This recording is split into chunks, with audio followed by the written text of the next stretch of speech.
For the rest of the week. Well, let's take a look at the mood across the country. Alice Porter joins us live from Boris Johnson's constituency, which is, of course, Uxbridge, and our East Midlands reporter, Will Hollis, is in the Red Wall area of Sutton in Ashfield. Let's start with you, Alice, over in Boris Johnson's constituency. We spoke to you yesterday, didn't we? And, of course, at that point, he hadn't said that he will resign. Have you seen a change of mood in people you're speaking to this morning now that he has confirmed he will resign?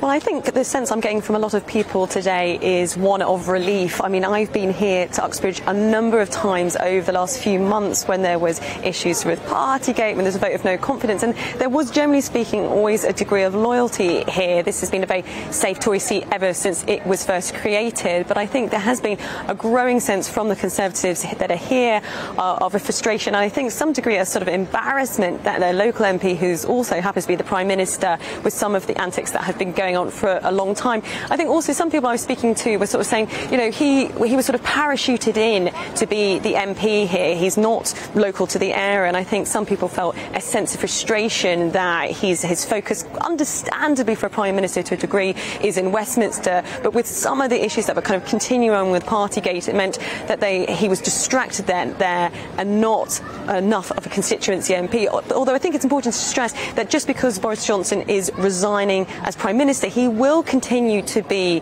the MP for Uxbridge and Ruislip. So in that sense, nothing necessarily will change unless, of course, a general election is held, and that, therefore there could be quite a dramatic change. But I think it's interesting because I think so often the Prime Minister, the focus is nationally, but what your constituents feel is, of course, very, very important. And look, we don't know what's going to happen. Is he going to be a backbencher, or is he going to leave politics? We just don't know what he's going to do. Is he going to do what Theresa May sort of did and become more of a constituency MP? I think that's what some people in Uxbridge and Ruislip are hoping for, but I don't think that's necessarily the type of politician that Boris Johnson has been. As I say, he's not local to the area, so I think my sense, the feeling I've been getting from people out and about here, is that they would like some change, not necessarily only in government, but in their local area as well.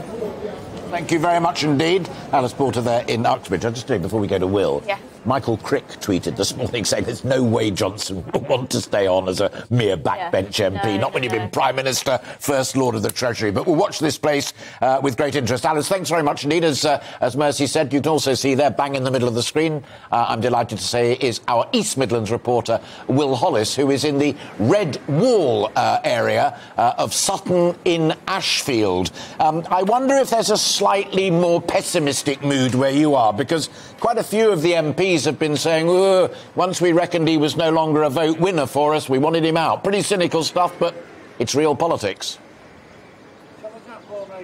Well, it's really interesting getting a flavour from how people feel in Ashfield this morning. I was speaking to people before the announcement that Boris Johnson is expected to resign, and now I've been speaking to them afterwards. We've also heard from Lee Anderson, who is the MP for Ashfield. He said, very matter-of-frankly, basic terms, that his job is because of Boris Johnson. His job is because people wanted to get Brexit done. So it's really interesting to hear from people here about how they feel the news that Boris Johnson is expected to be leaving office, leaving the leadership of the Conservative Party later today. I think there's really three types of people that I've spoken to this morning while I'm trying to gauge the opinion. Number one are people that never liked Boris Johnson and didn't vote for Conservatives, so they're very happy about the news today. Number two are people that do like Boris Johnson. They've given him the time and time again, but now they've found that we're at the end of the line and there's nothing else he can do. But the third group of people that I think is going to be really essential for the Tory party going forward, especially when we're talking about leadership elections and potential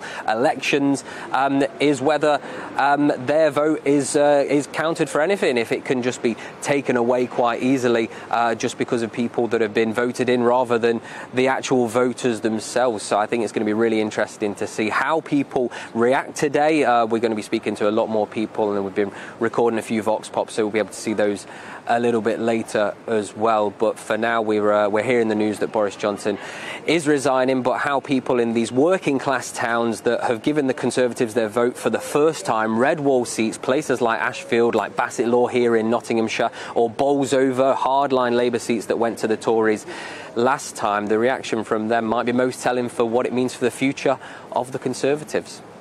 Still very much a get Brexit done sense up there, isn't it? Because that's really the core issue, as Mercy said earlier on, that pushed so many people who'd never voted Tory in their life into the arms of Boris Johnson.